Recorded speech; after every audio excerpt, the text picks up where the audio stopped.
On Christmas Day 2016, at the age of 53, George Michael sadly passed away. And although I was never a huge fan of him, over the years I've really come to appreciate his brilliance. And let's talk about George.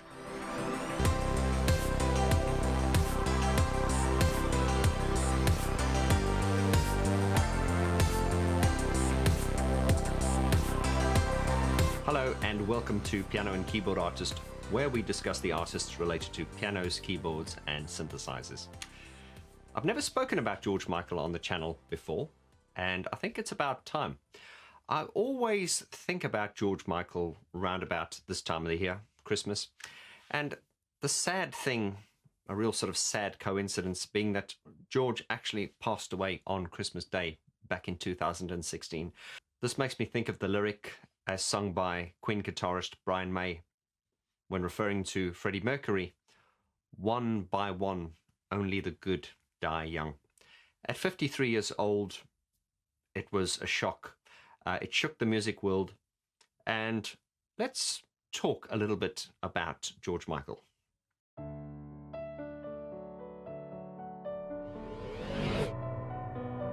Now, as I said, I was not particularly a fan of George Michael. However, I was listening to a lot of his music this morning, and now that I'm older, it was always around. It was very commercial. It was everywhere. And I suppose me always being into music that wasn't that commercial, it was kind of like commercial.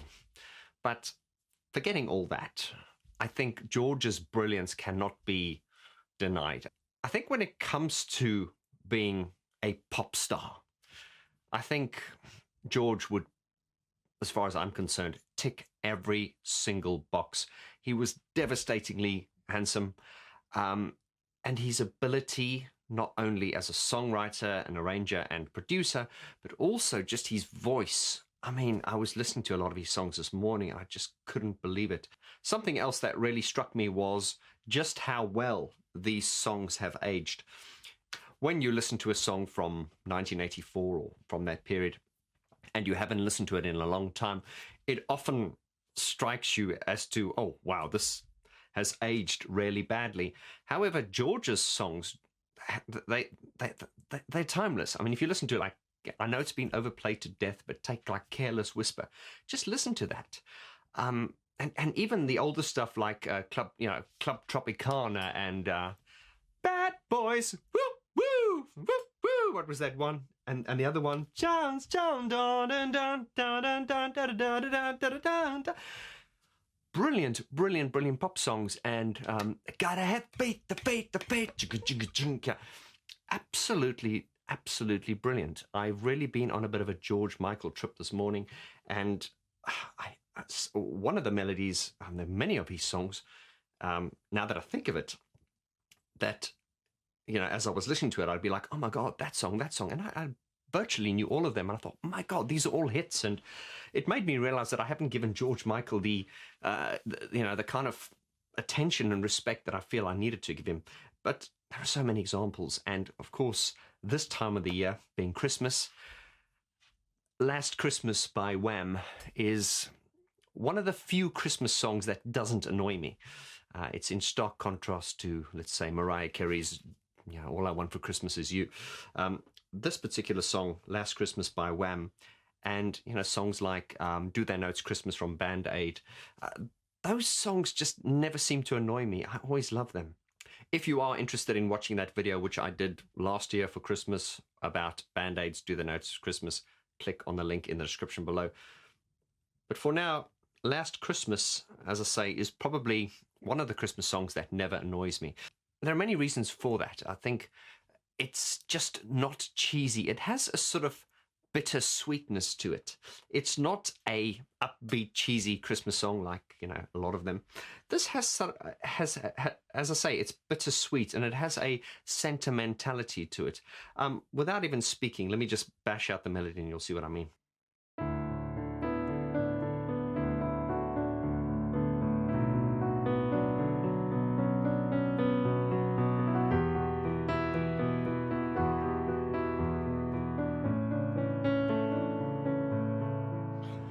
Just a simple 4-chord pop song.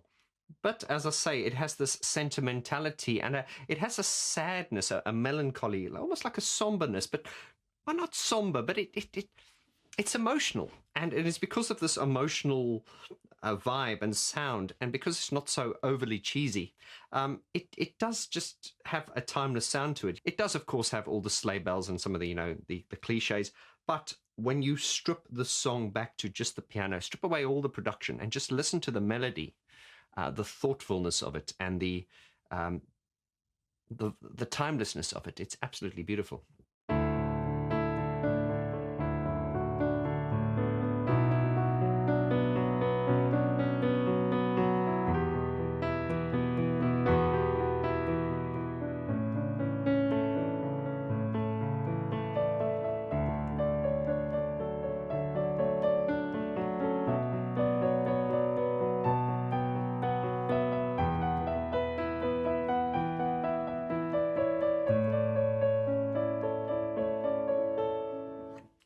I mean, it's just timelessly simple and beautiful.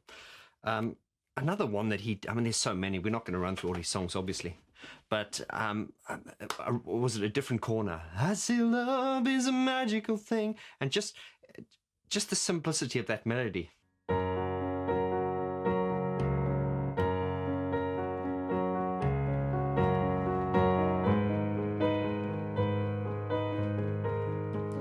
I see love is a magical thing. Dun, dun, dun. It was just that back and forth, back and forth, back and forth. Timeless beauty. Anyway, if you guys are interested, I'll ask you to leave your comments in the description below, and we will do some more song analysis on George Michael's songs, as I do on all my videos. It's a bit annoying when, people, yeah, I don't know, I don't want to get philosophical, but sometimes these good people get taken away too soon. And 2016 was particularly a bad year. We lost a lot of our legends back then. And we talk about legends, that is often a word that is thrown around a little bit too easily. But, we talk about artists, great artists, then we talk about legends. But then I take people like George Michael, David Bowie, Michael Jackson, Freddie Mercury, and to me, they're like on another level.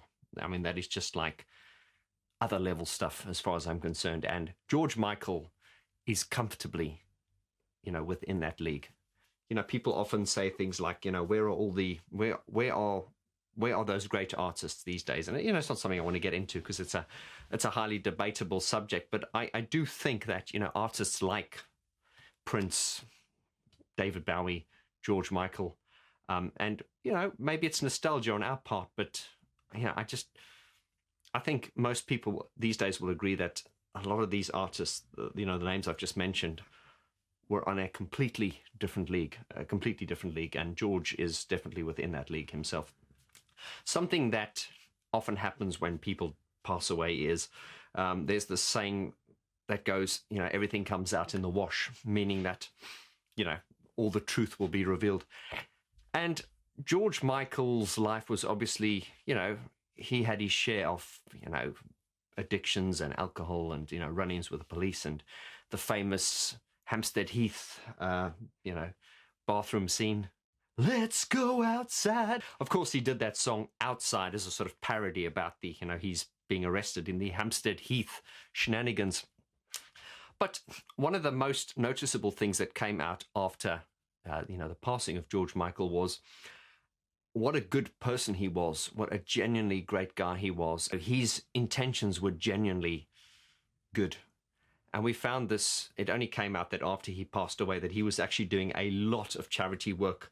He was working in a homeless shelter.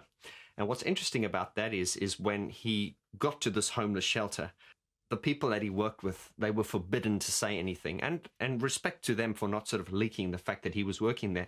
And apparently when George used to go to this homeless shelter, he just wanted to be like a normal person. He didn't want to be a star, and he was just there to do good.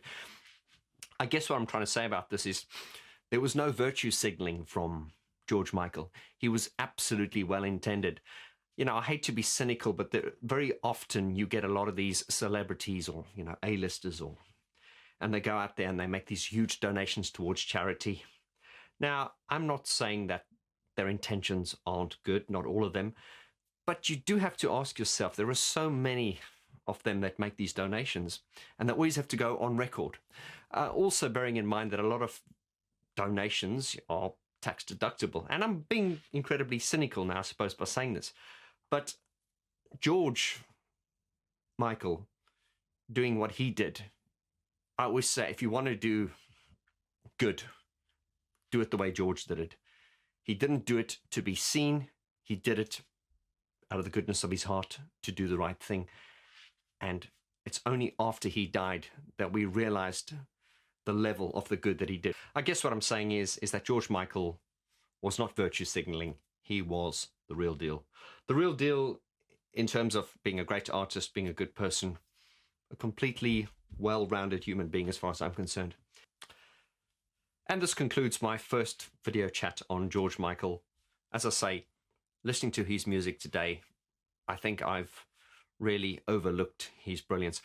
It's up to you now. Are you a George Michael fan? Please leave your comments below. Let me know what you think of George Michael. While you're there, please hit the subscribe button. And if you've just come to this channel, I'd like to welcome you with open arms. And let me know, would you like me to speak about George Michael in future? Are there any other songs in particular that you would like me to break down and analyze? Anything you'd like to say about George, let me know. As always, I wish you and your family and your loved ones all the best over this festive season. Be safe, and I'll see you in the next video. Adios.